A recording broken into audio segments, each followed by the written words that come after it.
అందరికీ నమస్కారం. నేను శిరీష. సిరివెన్నెల హోమ్ వరల్డ్‌కి స్వాగతం. అందరూ ఎలా ఉన్నారు? బాగున్నారు అనుకుంటున్నాను. నేను కూడా చాలా బాగున్నాను.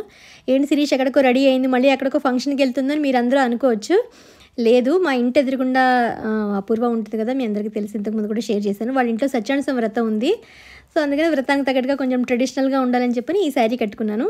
ఇది మీ అందరికీ తెలుసు, మేము మ్యూజిక్ ఫ్రెండ్స్ అందరం కలిసి ఫిల్మ్ నగర్ దైవ సన్నిధానంలో ప్రోగ్రామ్ ఇచ్చినప్పుడు అందరం కలిపి తీసుకున్నాము. అప్పుడు కూడా వీడియోస్ షేర్ చేశాను. ఈ చీర భలే అనిపిస్తుంది నాకు, అంటే ఒక మంచి బాగుంటుంది అనిపిస్తుంది. కలర్ కాంబినేషన్ కానీ ఏదైనా సరేను. ఇప్పుడు ఈ చీరలు ఎక్కడ పడితే అక్కడ అందరూ చాలామంది గ్రూప్స్ బృందంలాగా పడే చోట అందరూ కట్టుకుంటున్నారట. తిరుపతిలో అక్కడ ఏదైనా చాలామంది బృందంగా ఉండి కొన్ని ప్రోగ్రామ్స్ చేస్తారు కదా, అలాంటి చోట అందరూ ఇవి కట్టుకుంటున్నారు ఈ చీరలు అని చెప్పని మా ఫ్రెండ్స్ చూసిన వాళ్ళందరూ చెప్తున్నారు. సో పోన్లే మనం కూడా ట్రెండింగ్లో ఉన్న శారీ తీసుకున్నాము అని అనిపించింది. ఇందులో చాలా కలర్ ఆప్షన్స్ కూడా ఉన్నాయట. మేమైతే షాప్లో తీసుకున్నాము, 1500 1400 కొను. అలాగే దాంతోపాటు ఈరోజు ఇంకా చాలా విషయాలు మీతో మాట్లాడుకోవాలి. ముందుగా ఏంటంటే మా పెరట్లో జామ చెట్టుకి జామకాయలు పండాయి. ఇవి చూసిన వెంటనే నేను మా పెరటి జామ చెట్టు పళ్ళన్నీ కుశలం అడిగే, మా తోట చిలకమ్మ నీ కోసం ఎదురే చూసే అన్న పాట గుర్తొచ్చి జామపళ్ళని చూడగానే అనిపిస్తుంది. అంటే పండిపోయి, అంటే పండడానికంటే మరీ పండిపోవడం కాదు, కరెక్ట్ రంగు వచ్చేసాయి అనమాట. ఇంకా పక్షులు కొట్టేస్తాయి అని చెప్పని మా గార్డెన్ గుర్తు చేస్తే వెంటనే లేదు కోసేద్దాం అని చెప్పని ఈరోజు రెడీ అయ్యి, ఇంకా అంటే మన ఇంట్లో పండు కదా, ఇంకా ఆనందం అంతా ఇంత కాదు. లాస్ట్ ఇయర్ కూడా ఒక 4-5 మాత్రం కాసాయి ఎంతేను. ఇప్పుడేమో ఒక 7-8 కాయలు పెద్ద వచ్చి పూత మాత్రం బాగా వచ్చింది చెట్టుకంతాను. యాక్చువల్గా అది అసలు మేము వేసిన చెట్టే కాదు, ఇది వేసిన చెట్టు, కొని వేసిన చెట్టు ఏమో కాయట్లేదు, ఇదేమో పడి వచ్చింది. మా అమ్మాయి చెప్పానుగా ఇంతకుముందు చిన్నప్పుడు ఏదైనా తింటే చాలు భూమిలో పాతడమే దాని పని చేయడం, దాంతోపాటు వచ్చినవి మ్యాంగో కానీ ఇవి కానీను. అందుకని ఈరోజు ఏంటంటే కోద్దాము అని చెప్పని స్టెప్ లెడర్ వేసుకుని, ఎందుకంటే కొంచెం పైకి వెళ్ళింది కొమ్మ, అక్కడ బాగా పండాయి, అందుకని వేసి మీకు కూడా సరదాగా చూపించినట్టు ఉంటుంది మా పళ్ళు. అఫ్కోర్స్ పాపం మీకు ఎలాగో ఇవ్వలేను, ఉన్నవి 4-5 కాసాయి ఎంతేను. తిందామని చెప్పని కాయ సైజు కూడా ఇది యాక్చువల్గా నాటు మొక్క, హైబ్రిడ్ కాదు, నాటు మొక్క ఇది. బాగా వచ్చాయి. సరే అందుకని సరదాగా మీకు చూపెడదాము అని. అలాగే దొండకాయలు కూడా నిన్న కోసాను, ఒక 1/2 కిలో తక్కువ, దగ్గరగా 400 గ్రామ్స్ 450 గ్రామ్స్ వచ్చాయి. అమ్మ వచ్చారనమాట. అమ్మ దొండకాయ కారం పెట్టి కూర చూసారు, ఉల్లిపాయలు అది వేసి అద్భుతంగా ఉంది కూర. చెప్పానుగా మన ఇంట్లో పంట మనం తింటే ఆనందం వేరు. మన ఇంట్లో పూసిన పువ్వులు దేవుడికి పెడితే ఏంటో చాలా సంతోషంగా అనిపిస్తుంది. అదేం పెద్ద ఎక్కువ కాకపోయినా కూడాను గుత్తు పడంగా కోసాను. మా రమ రెడీగా ఉంది, అబ్బా కాయలు భలే వచ్చాయి మేడం, భలే వచ్చాయంటే ఇస్తానులే మీ అందరికీ, రేపు పొద్దున ఫస్ట్ దేవుడికి పెట్టాలి అని చెప్పని కోసి వచ్చాను. ఒక 5 మాత్రం కరెక్ట్గా మంచిగా వచ్చాయి అనమాట, ఇంకా రెడీ టు ఈట్ అన్నట్టుగా ఉన్నాయి. కాయ సైజు కూడా బాగానే ఉంది. ఇవి కిలో జామ అని అంటారట, మా గార్డెన్ అతను చెప్తున్నాడు. కిలో జామ అంటారు మేడం, అంటే కిలో ఉండదు కానీ ఆ పేరు అలా ఉంటుందట అది. సరే అమ్మ వచ్చారు కదా, అమ్మ మా అభిబ్ వచ్చాడు, అందరం తిందాము, ఒకటి మేడ్ వాళ్ళకి ఇద్దాము అని చెప్పని అనుకున్నాము. ఫస్ట్ శుభ్రంగా కడిగి ఏది కోసినా ఫస్ట్ దేవుడికి పెట్టాల్సిందే. నేను దేవుడి దగ్గర పెట్టి నైవేద్యం కింద పెట్టాక అప్పుడు తినడం అనుకుంటాను నేను, ఎందుకంటే భగవంతుడు ఇచ్చినవి ఇవన్నీ నేను, అందుకనే ఆయనకే ఫస్ట్ సమర్పించడం నాకు ఇష్టం. లేకపోతే ఇలా ఇంట్లో పెంచుకునే అదృష్టం, ఏదో కోసుకుని పువ్వులు పెట్టుకునే అదృష్టం ఉండేది తెలిసేది కాదు నాకు. అందుకని ఒక చిన్న సంతృప్తి అనమాట.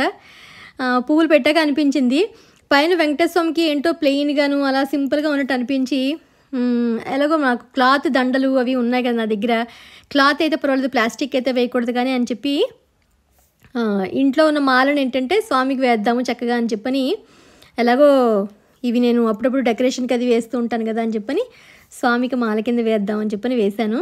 అంటే ఊరికే ప్లెయిన్గా ఉంటుంది. ఎప్పుడో కానీ నాకు అంత మాల కట్టి వెయ్యాలి అంటే పువ్వులు ఉండాలి, ఓపిక ఉండాలి.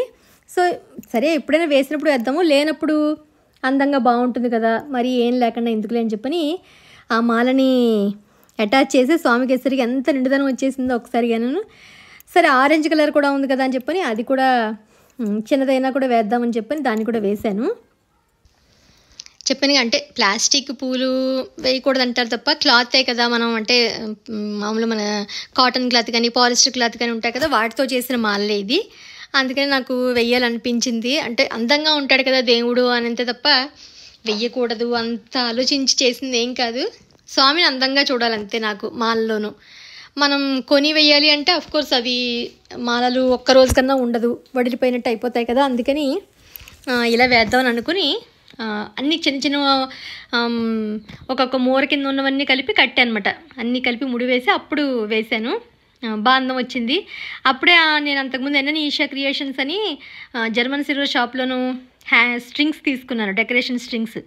అవి కూడా ఉన్నాయి కదా అని చెప్పి వాటిని కూడా నేను పూజ గదిలో యాక్చువల్గా వెంకటేశ్వరం పక్కనే పెడదామని అనిపించింది నాకు, ఇలా హ్యాంగ్ అవుతున్నట్టుగా. ఎందుకంటే స్వామికి ఎలా ఉంటాయి మనకి ఈ సైడ్ నుంచి వెళ్ళి అలా కిరీటం మించి వెళ్ళి మళ్ళీ ఈ సైడ్కి ఇలా హ్యాంగ్ అవుతున్నట్టు ఉంటాయి కదా, అలా వేద్దామని అనిపించింది. కానీ మేకులు చిన్నవి కాబట్టి ఎక్కువ పట్టవేమోలే అని అనుకుని మళ్ళీ సరే ఇంకా డోర్కి హ్యాంగ్ చేద్దాంలే అని అనిపించింది.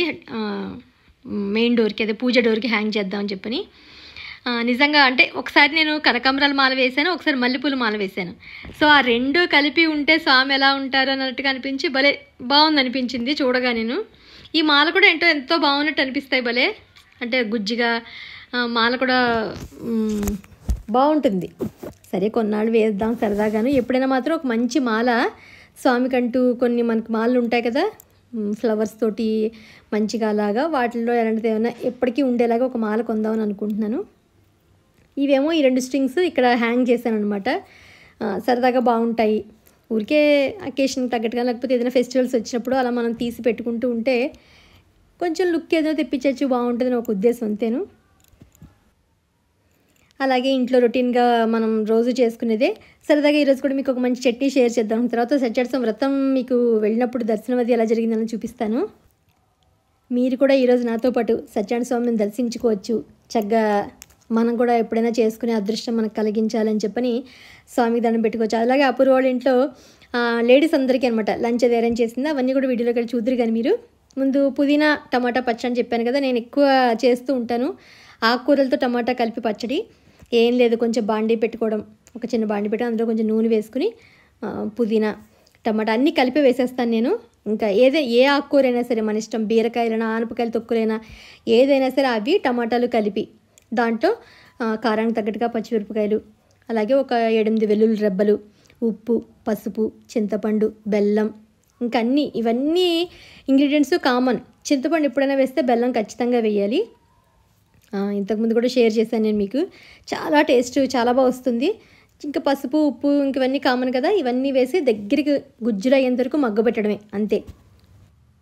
ఏ రోటి పచ్చైనా నా రొటీన్ మారదు, ఇంక ఇదే ప్రొసీజర్. ఇందులో ఏం వేసానో అవన్నీ ఇంకా టమాటాతో పాటు మిగతా ఏదైనా మారుతుంది. బీరకాయ తొక్కులు మారుతాయి, ఆనపకాయ తొక్కులతో చేస్తాను, పుదీనా, కొత్తిమీర, మెంతి కూర ఇలా టమాటాతో యాడ్ చేస్తూ ఉండడం వల్ల వంకాయ, కొబ్బరి ఇలా మనం ఏదైనా మార్చుకుంటూ ఇలాంటి రోటి పచ్చడి చేసుకుంటే ఏంటంటే అన్నంలో కాదురుగా టిఫిన్స్లోకి భలే అనిపిస్తాయి. వేడివేడి అన్నంలో కొంచెం నెయ్యి కానీ నూనె కానీ వేసుకొని తింటే ఇంకా అసలు అబ్బా అనిపించేలా ఉంటాయి. ఎక్కువ రోటి పచ్చళ్ళు ఇష్టపడతాను, అలా ఆవకాయలు అవి కూడా ఇష్టపడతాను, వాటికేం తక్కువ లేదు. రెండు అంటే పచ్చళ్ళు ఏంటో మెయిన్గా ఇష్టపడినట్టుగా అనిపిస్తుంది. తర్వాత అపూర్వ ఇంట్లో ఇంటి ఎదురుగుండా అని చెప్పాను కదా, మా ఇంటి ఎదురుగుండానే ఉంటారు. వాళ్ళ ఇంట్లో వ్రతం అనమాట. అంటే కొంచెం పెయింటింగ్స్ అది వేసుకుని కొంచెం అంతా మళ్ళీ ఇల్లంతా ఒకసారి క్లీన్ చేసుకున్నాడు. సో అందుకని సత్యనారాయణ వ్రతం చేసుకుని లేడీస్ అందరికీ ఒకరోజు, జెంట్స్ అందరికీ ఇంకొక రోజు అలా భోజనాలు పెట్టుకున్నారు. నేనేంటంటే ఆ రోజు వెళ్ళానమాట. వెళ్ళినప్పుడు సరే మీకు కూడా సత్యనారాయణ దర్శనం చేయిద్దాము అని అనిపించింది. చూసైనా మీరు కూడా దండం పెట్టుకుంటారు చక్కగానని. ఇలా ప్రత్యేకించి ఏంటంటే ఇలా ఇక్కడ వాళ్ళు వ్రతం చేసుకుంటే ఈ మండపం మాత్రం ఖచ్చితంగా ఉంటుంది, పీఠము. ఇది తెచ్చుకుని దాంట్లోనే సత్యనారాయణ పెట్టుకుని చేసుకుంటూ ఉంటారు. ఇటు సైడ్ అందరూ అంతేను. మేమంటే మామూలుగా కింద ఏదైనా టేబుల్స్ అది మామూలుగా కింద పీట వేసేసుకుని పెట్టుకుంటాం. కానీ ఈ మండపం మాత్రం ఖచ్చితంగా ఉండాల్సిందేను. డెకరేషన్ అది కూడా చాలా బాగా ఓపిక్గా చేసుకున్నారు. వెనకాల కూడా బ్యాక్గ్రౌండ్ కానీ అంతాను చక్కగా చేసుకున్నారు. అందరూ కాలనీలో లేడీస్ అందరూ వచ్చి చక్కగా అందరూ పూజలో పాల్గొని భోజనాలన్నీ తిని చక్కగా అందరూ ఎంజాయ్ చేసినట్టు అనిపించింది నాకు. వాళ్ళ ఇంట్లో కుక్ వచ్చి స్పెషల్స్ చాలా బాగా చేసింది. పనీర్ కర్రీ చేసింది, ఫ్రైమ్స్ అది వేయించింది, గుత్తి వంకాయ మసాలా కర్రీ చేశారు, వైట్ రైస్ చేశారు, మామూలుగా బిర్యానీ రైస్ అంటాం కదా అది కూడా చేశారు.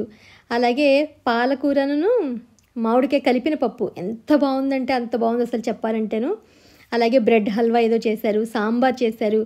ఐటమ్స్ అన్నీ అయితే అదిరిపోయాయని చెప్పచ్చు. అందరం లేడీస్ అందరం కబుర్లు చెప్పుకుంటూ భలే అంటే ఒక సందడిగా ఎక్కువ లేడీస్ అందరూ ఏంటంటే ఒక్కొక్క లైన్లో ఒక్కొక్కరు ఎవరో కలిస్తే మాట్లాడుకుంటాం తప్ప ప్రత్యేకించి ఉండదు. ఈ అకేషన్ వల్ల అందరం కలిసి చక్కగా ఎంజాయ్ చేసాము.